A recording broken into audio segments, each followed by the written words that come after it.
When we wake up, we are in a state of fasting.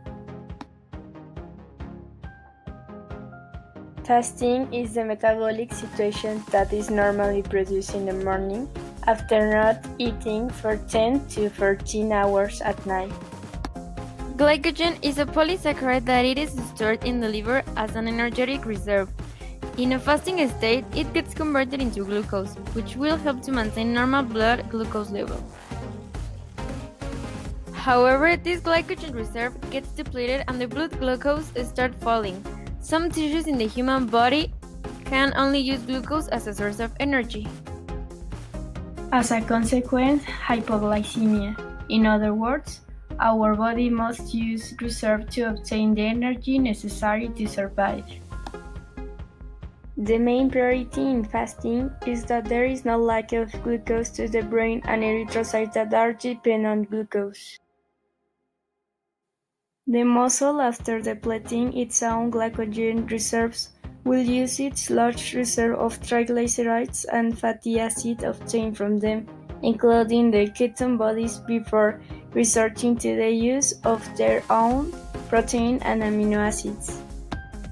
As it was said, some substances like fat, amino acids, and also pyruvate can get converted into glucose by a process called gluconeogenesis. This process can be defined as the synthesis of glucose from non-carbohydrate sources. In the gluconeogenesis, about the 50 and 60% takes place in the liver and 40% takes place in the kidneys. There are some metabolic reactions that are involved in this process, like glycolysis and Krebs cycle. When we digest sugar, enzymes in the small intestine break it down into glucose. This glucose is then released into the bloodstream, where it is transported to tissue cells in our muscles and organs, and this is going to be converted into energy.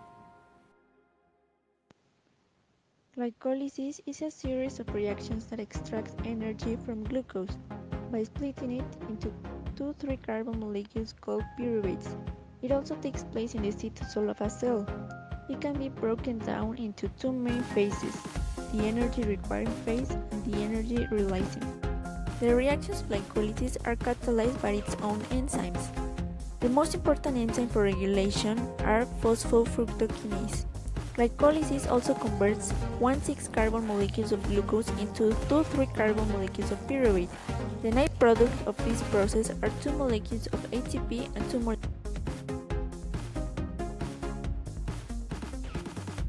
The behavior of carbohydrates will vary mainly according to the intensity of the exercise performed, the duration of this, the level of physical fitness of the subject that exercise, and their nutritional status. There are stored in the body in two forms. The first one is in the liver. The second one is in the skeletal muscle. For high-intensity effort, we will use to store it in the liver, and for anaerobic effort, we will use the skeletal muscle. We will use two pathways in the metabolism of carbohydrates. The first one is the glycolysis, and the second one is the Krebs cycle. But when there are no more glucose in muscle and exists hypoxia, start a pathway called Krebs cycle. That is the responsible of conversion of lactate to glucose in liver.